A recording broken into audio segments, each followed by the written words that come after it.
मिसाल टुडे से मैं आपका साथी, आपका मित्र कुणाल पंत। साथियों, जैसे कि एक कहावत चरितार्थ है, जय हो देवभूमि उत्तराखंड की, उत्तराखंड देवभूमि तेरी जय जयकारा।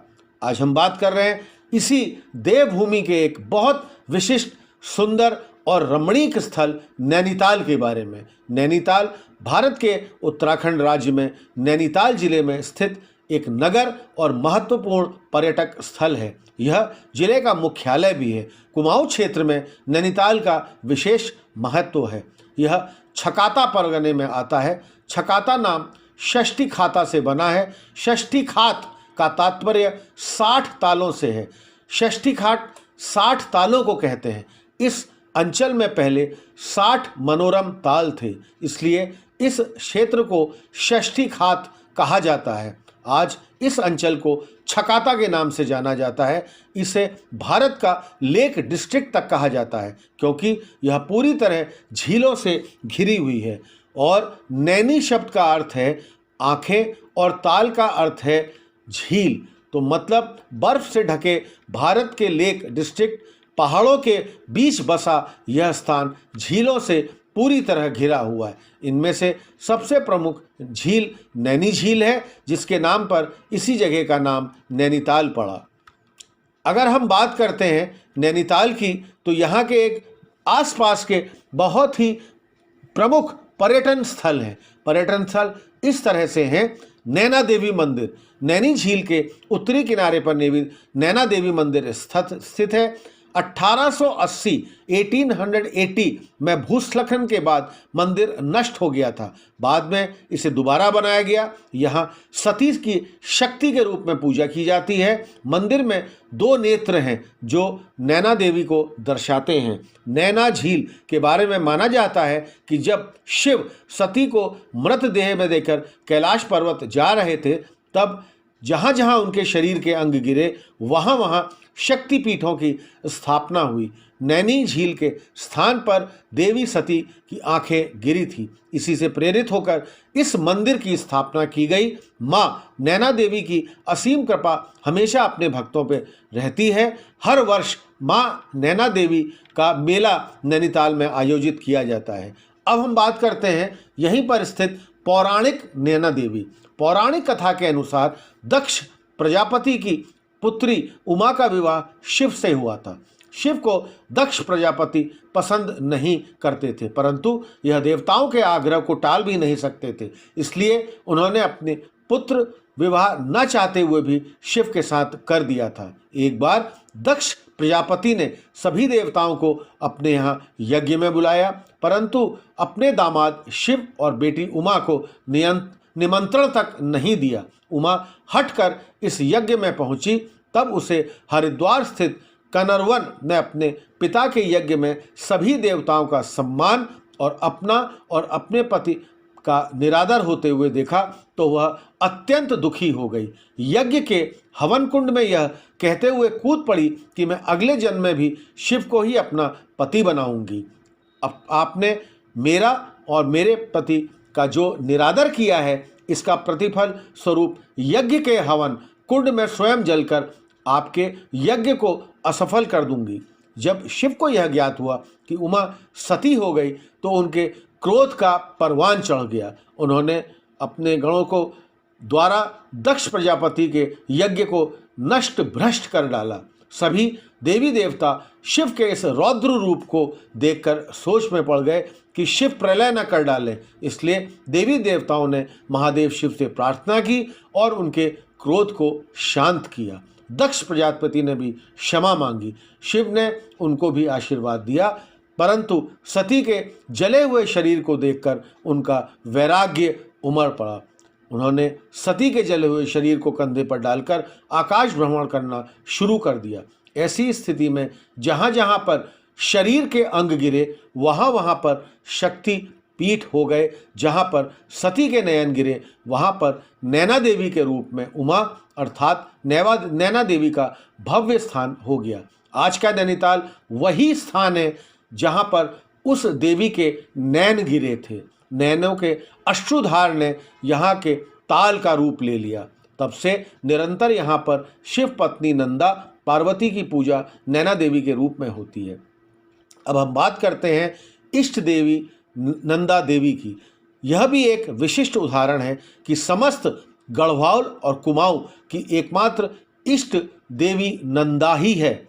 इस पर्वतीय अंचल में नंदा की पूजा और अर्चना जिस प्रकार की जाती है वह अन्यत्र ही देखने को कहीं नहीं मिलता। नैनीताल के ताल की बनावट को भी देखें तो वह आँख की आकृति का ताल है, आँखों की आकृति का ताल है। इसके पौराणिक महत्व के कारण ही इस ताल की श्रेष्ठता बहुत आंकी जाती है। नैनी नंदा देवी की पूजा यहाँ पर पुराण युग से होती चली आ रही है।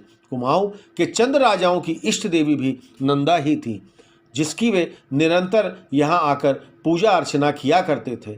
एक जनश्रुति ऐसा भी कहती है कि चंद्रवंशीय राजकुमारी नंदा थी, जिसको एक देवी के रूप में पूजा जाने लगा, परंतु इस कथा में कोई दम नहीं है, क्योंकि समस्त पर्वतीय अंचल में नंदा को ही इष्ट देवी के रूप में स्वीकारा गया है। अब हम बात करते हैं साथियों यहाँ की नैनी झील के बारे में।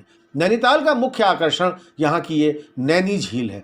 स्कंद पुराणों में ऋषि सरोवर कहा जाता था। कहा यह भी जाता है कि जब अत्रि, पुलस्त्य और पुलह ऋषि को नैनीताल में कहीं पानी नहीं मिला तो उन्होंने एक गड्ढा खोदा और मानसरोवर झील से पानी लाकर उसमें भर दिया। इस झील के बारे में यह भी कहा जाता है कि यहाँ डुबकी लगाने से उतना ही पुण्य मिलता है जितना कि मानसरोवर नदी में मिलता होगा। यह झील 64 शक्तिपीठों में से एक है। इस खूबसूरत झील में नौकायन का आनंद लेने के लिए लाखों देशी विदेशी यहाँ पर्यटक आते रहते हैं। झील के पानी में आसपास के पहाड़ों का प्रतिबिंब दिखाई पड़ता है। रात के समय जब चारों ओर बल्बों की रोशनी होती है तब तो इसकी सुंदरता और भी अत्यधिक बढ़ जाती है। झील के उत्तरी किनारे को मल्लीताल तथा दक्षिणी किनारे को तल्लीताल कहा करते हैं। यहाँ एक पुल है जहाँ गांधी जी की प्रतिमा और पोस्ट ऑफिस है। यह विश्व का एकमात्र ऐसा पुल है जहाँ पोस्ट ऑफिस है। इस पुल पर बस स्टैंड, टैक्सी स्टैंड और रेलवे रिजर्वेशन काउंटर भी है।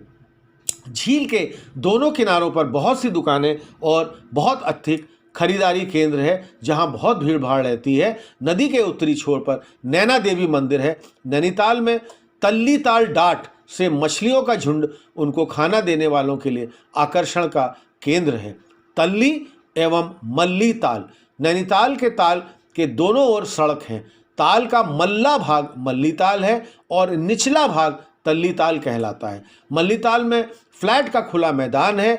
मल्लीताल के फ्लैट पर शाम होते ही मैदानी क्षेत्रों से आए हुए सैलानी एकत्र हो जाते हैं। यह नित्य यहाँ पर नए खेल तमाशे होते रहते हैं। संध्या के समय जब सारी नैनीताल नगरीय बिजली के प्रकाश में जगमगाने लगती है तो नैनीताल के ताल में देखने में ऐसा लगता है मानो सारी नगरी इस ताल में डूब सी गई हो। संध्या समय तल्लीताल से मल्लीताल को आने वाले सैलानियों का तांता सा लग जाता है। इसी तरह मल्लीताल से तल्लीताल माल रोड जाने वाली प्रकृति प्रेमियों का काफिला देखने योग्य होता है। नैनीताल पर्यटकों, सैलानियों और पर्वतारोहियों का चहेता नगर है जिसे देखने प्रतिवर्ष हजारों लोग आते हैं। कुछ ऐसे भी यात्री होते हैं जो केवल नैनीताल का नैना देवी के दर्शन करने और देवी का आशीर्वाद प्राप्त करने की अभिलाषा से आते हैं। यह देवी कोई और न होकर स्वयं शिव पत्नी नंदा पार्वती हैं। यह तालाब उन्हीं की स्मृति का द्योतक है।